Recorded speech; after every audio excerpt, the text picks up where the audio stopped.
ఒకసారి PR visa okay అయిపోయిన తర్వాత non IT jobs, IT jobs ఎలా పొందగలరు? అదే అండి. ఇప్పుడు ఏపీఆర్ వీసా ఇప్పుడు మీరు ఆస్ట్రేలియాకి అప్లై చేయండి, కెనడాకి అప్లై చేయండి, యూకేకి అప్లై చేయండి, జర్మనీకి ఏంటంటే మా టీమ్ అనేది ఉంటుంది. పీఆర్ వీసా వచ్చిన తర్వాత జాబ్ అసిస్టెన్స్ అనేది ప్రొవైడ్ చేస్తాం. ఓకే. వాళ్ళనేది వాళ్ళ రెజ్యూమేని బట్టి ఓకే అక్కడ మార్కెటింగ్ చేస్తారు. ఎందుకంటే మేము కూడా టై అప్ ఉంటాం కాబట్టి ఆల్రెడీ ఇది 17 ఇయర్స్ నుంచి ఉంది కంపెనీ. ఓకే. 1 or 2 ఇయర్స్ నుంచి కాదు. బట్ మేము మాకున్న రిఫరెన్సెస్ కూడా వాళ్ళకి ప్రొవైడ్ చేస్తాం. క్లయింట్స్‌కి ఈజీగా ఇప్పుడు చాలామందికి భయం ఉంటుంది. కొంతమంది ఫస్ట్ టైం వెళ్తారు. అంటే అక్కడ ఎక్కడ ఉండాలి ఏంటి పోస్ట్ లర్నింగ్ సర్వీసెస్ కూడా వాళ్ళకి ప్రొవైడ్ చేస్తామండి. అంటే వాళ్ళు ఎక్కడ ఉండాలి ఏంటి ప్రాపర్ గైడెన్స్ కూడా ఎక్సెల్ సైడ్ నుంచి వాళ్ళకి ఉంటుంది.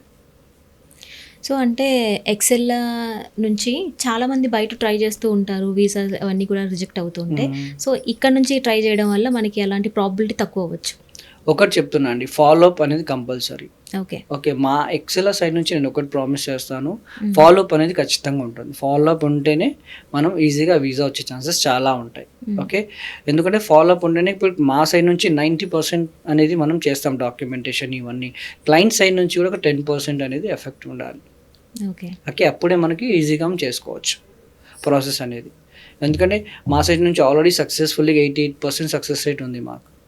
ఓకే. ఆ 12% కూడా ఎందుకు చెప్తున్నానంటే నేను డాక్యుమెంట్స్ కొంతమంది కరెక్ట్ టైంకి ప్రొవైడ్ చేయరు. ఓకే. ఐఎల్స్ రిక్వైర్మెంట్ కొంతమంది ఈ ఎగ్జామ్ రాయడం డిలే చేస్తారు. ఈ విధంగా డిలే అవుతూ ఉంటుంది.